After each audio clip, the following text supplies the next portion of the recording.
രാവിലെ തന്നെ നമ്മുടെ ബാറ്റിനെ അങ്ങോട്ട് ചാർജ് ചെയ്യാനായിട്ട് വയ്ക്കുന്നുണ്ട് കേട്ടോ. വൈകുന്നേരം ഇവിടെ പിന്നെ ഒടുക്കത്ത കൊതുകുകളാണ്. അതിൻ്റെ കൊതുകടി കൊള്ളാതിരിക്കണമെങ്കിൽ ഇതിനെ അങ്ങോട്ട് ഓണാക്കി ചാർജ് ചെയ്ത് വെച്ചാലേ പറ്റുള്ളൂ.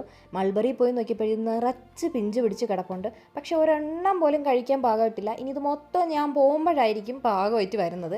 രാവിലെ കഴിക്കാനായിട്ട് ഇലയപ്പുണ്ടായിരുന്നു, ഒരു പഴം വെച്ചതുണ്ടായിരുന്നു, ഒരു മുട്ട വെച്ചതുണ്ടായിരുന്നു. ഇലയപ്പം ഇന്നലെ രാത്രി തന്നെ അമ്മ വെച്ച് സെറ്റ് ചെയ്തതായിരുന്നു കേട്ടോ. ഇന്നത്തെ വിളവെടുപ്പിൽ കുറച്ച് തക്കാളി, 2 പേരയ്ക്ക, കുറച്ച് കോവയ്ക്ക ഇപ്പോൾ ഇവിടെ ശോചനീയ അവസ്ഥയിലാണ്. കുറച്ച് പയറൊക്കെ ഇവിടെ ഇങ്ങനെ പടന്ന് കിടപ്പുണ്ട്. അതൊന്നും പറയാറായില്ലെന്നാണ് അമ്മ പറഞ്ഞത്. കുറ്റിപ്പയറാണ് സംഭവം. അപ്പോൾ കിട്ടിയ കുറച്ച് കോവയ്ക്കയും പിന്നെ അപ്പച്ചിയുടെ വീട്ടിൽ നിന്ന് കൊണ്ടുവന്ന കുറച്ച് കോവയ്ക്കയും കൂടി ഇരിപ്പുണ്ടായിരുന്നു. അതിനെല്ലാം കൂടെ അരിഞ്ഞ് ഞാനിവിടെ ഉപ്പേരിക്ക് റെഡിയാക്കുന്നുണ്ട്. അമ്മ ഇന്ന് സ്പെഷ്യലായിട്ട് മാമ്പഴ പുളിശ്ശേരിയാണ് വയ്ക്കുന്നത്. ഇതിൻ്റെ കുറേ മാങ്ങകൾ ഞാൻ ഇന്നലെ തന്നെ മൊത്തം തിന്നിട്ടുണ്ടായിരുന്നു. അപ്പോൾ മാമ്പഴ പുളിശ്ശേരി ഇവിടെ റെഡി ആയിട്ടുണ്ട്. നോക്കിയപ്പോഴുണ്ടാ അതാ ഇങ്ങനെ മാങ്ങ അരിഞ്ഞ് ഉപ്പിലിട്ട് വെച്ചേക്കുന്നു. പോരാത്തതിന് ഇതാ ഒരു മുതുക്ക് കുപ്പിയിലിതാ മുഴുവനായിട്ട് മാങ്ങയിട്ട് വച്ചേക്കുന്നു. ഇതെല്ലാം ഞാൻ പോവാറാകുമ്പോഴായിരിക്കും ചിലപ്പോൾ ഉപ്പ് പിടിച്ചൊക്കെ വരുന്നത്. അതാണ് അതിൻ്റെ ഒരു കഷ്ടം എന്ന് പറയുന്നത്. അങ്ങനെ നോക്കിയപ്പോഴത്തേക്കും നെല്ലിക്ക ഉണ്ടായിരുന്നു. ഭാഗ്യത്തിന് അത് ഉപ്പ് പിടിച്ചിട്ടിട്ടുണ്ടായിരുന്നു കേട്ടോ.